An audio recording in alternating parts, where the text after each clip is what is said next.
meus amados irmãos e amigos, o nosso Papiando Bíblia e Afins, o nosso canal de bate-papo, né? Aqui nós falamos sobre a Palavra de Deus e sobre alguns outros temas, caso seja necessário. Estava com saudade de vocês, há um tempo que já não tenho colocado um vídeo, mas nesta manhã, neste dia, nesta tarde, nessa noite, eu vim aqui falar com você, falar conosco. E pedir para você que está chegando aqui e ainda não é inscrito no canal, quer se inscrever, fique à vontade. Se inscreva, participe conosco, seja um dos nossos seguidores, vamos ajudar esse canal a crescer, tá certo? Pessoal, há um tempo que eu venho observando, né? Aliás, nesses nossos quase 40 anos de evangelho, uma frase que é muito comum e corriqueira no meio do povo evangélico, que é a seguinte: não é tempo de brincar de ser crente. Eu fico às vezes imaginando e pensando qual é a época, qual é o sentido de se brincar de ser crente, como se ser crente fosse uma brincadeira, ser cristão, ser evangélico, principalmente ser cristão, porque há uma diferença entre ser evangélico, né? Ser crente, que é um termo histórico, foi dado aí na época da República, até por quanto o crente era aquele que se convertia a uma missão estrangeira, principalmente americana, então era chamado de crente. A questão evangélica ela é mais atual, agora já desde o século XX, certo? Movimentos que vêm do gospel aí e tal, e passa por essas questões e fatiações históricas. Mas a Bíblia diz lá em Antioquia, os discípulos de Jesus começaram a ser chamados de cristãos pela primeira vez, onde lá em Antioquia, está escrito isso lá no livro de Atos dos Apóstolos. Mas então, ser discípulo, ser cristão, ser gospel, ser evangélico, né, ser crente, há um período, há um tempo para se brincar de ser cristão, vamos chamar aqui cristão, discípulo, crente. Vamos usar o termo crente, que é mais comum para todo mundo, tá certo? Na segunda carta que Paulo escreveu a igreja lá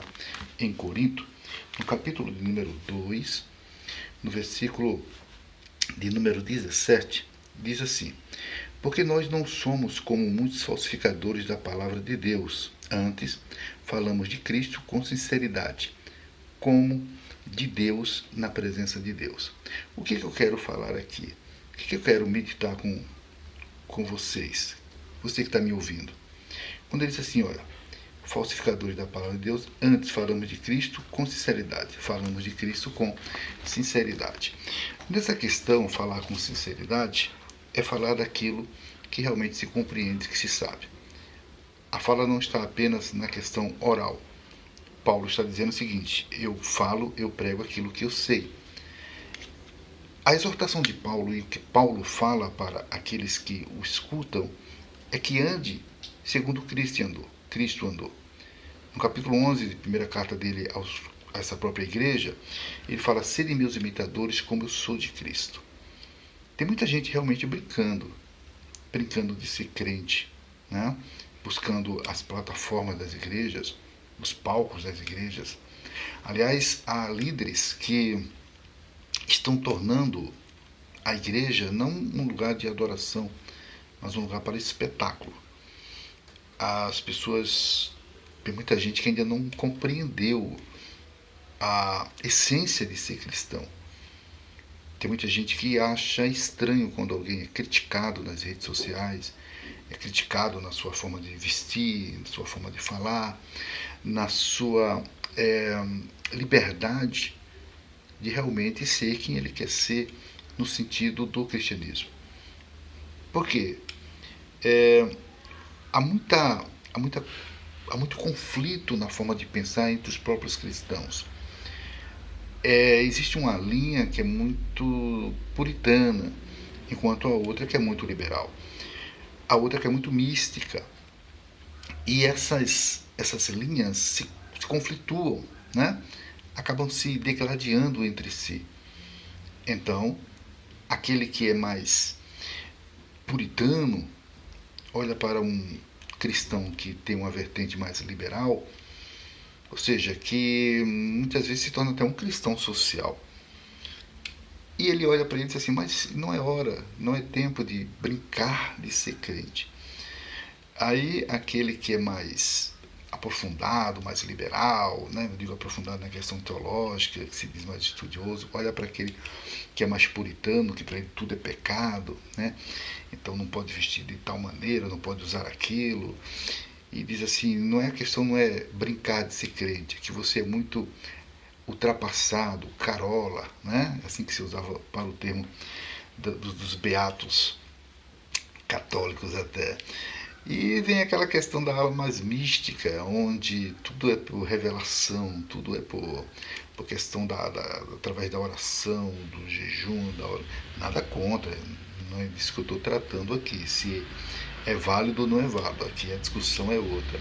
É no sentido de que esses grupos às vezes se atacam, e principalmente os místicos e os puritanos gostam de olhar para essa ala mais nova, ou mesmo essa ala que não tem muito compromisso com a palavra, né, com aquilo que está escrito aqui na palavra de Deus, e diz o seguinte: não é hora de brincar, de ser crente. Não é mais tempo de brincar, como se algum tempo na história do cristianismo fosse tempo de brincadeira. É só olharmos para a história da igreja, para os relatos, tanto de historiadores cristãos ou não, que nós vamos encontrar relatos realmente verídicos, né? De muitos grupos e pessoas que passaram por momentos difíceis, chegando até mesmo à morte, e morte através da fogueira, morte de cruz, foram crucificados, foram torturados.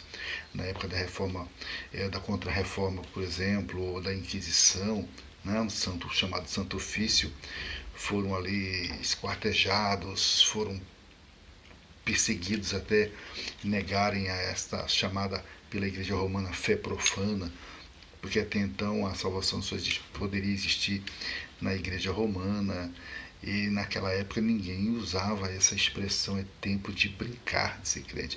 Ser crente fazia parte da sua vida, ser crente é a sua vida. Ser discípulo, ser cristão, porque Jesus disse o seguinte: aquele que quiser vir após mim, tome a sua cruz e me siga. E poderíamos perguntar: mas Senhor, te seguir até onde? Até o Calvário, né? Seguir até onde ele foi, e lá está crucificado com ele, como Paulo mesmo disse: olha, ninguém me perturbe mais, escrevendo aos Gálatas no capítulo 2, ninguém me perturbe mais, porque eu já estou crucificado com Cristo, né? Então, não vivo mais eu, mas Cristo vive em mim. E a vida que agora eu vivo na fé do Filho de Deus. Se nós vivemos na fé do Filho de Deus, então nós temos a certeza, e precisamos ter essa certeza, que nunca será, mas nunca será, época ou tempo de se brincar de ser crente, principalmente na época em que nós estamos vivendo. Então essa expressão é uma expressão que ela não pode tomar uma forma. Essa expressão ela não pode ser encarada como uma verdade em si, aceita em si. Você que é cristão, você que se diz crente, que vai à sua igreja, à sua comunidade, que ajoelha, levanta as suas mãos, que adora, que canta o seu hino, né? que traz os seus louvores, as suas ofertas, que traz no seu carro uma frase que você é de Cristo, que pertence a Cristo. Continue, leve a palavra, certo? E aonde você estiver, quer seja na empresa, no seu trabalho, quer seja na sua escola, seja firme, seja constante. Vá conforme a sua profundidade em Cristo. Há discípulos que podem subir o monte ou vir próximo de Jesus, mas há discípulos que andam à distância. É diferente dos apóstolos, mas de todo jeito, de todas as formas, continue adorando ao nome de Jesus. Amém.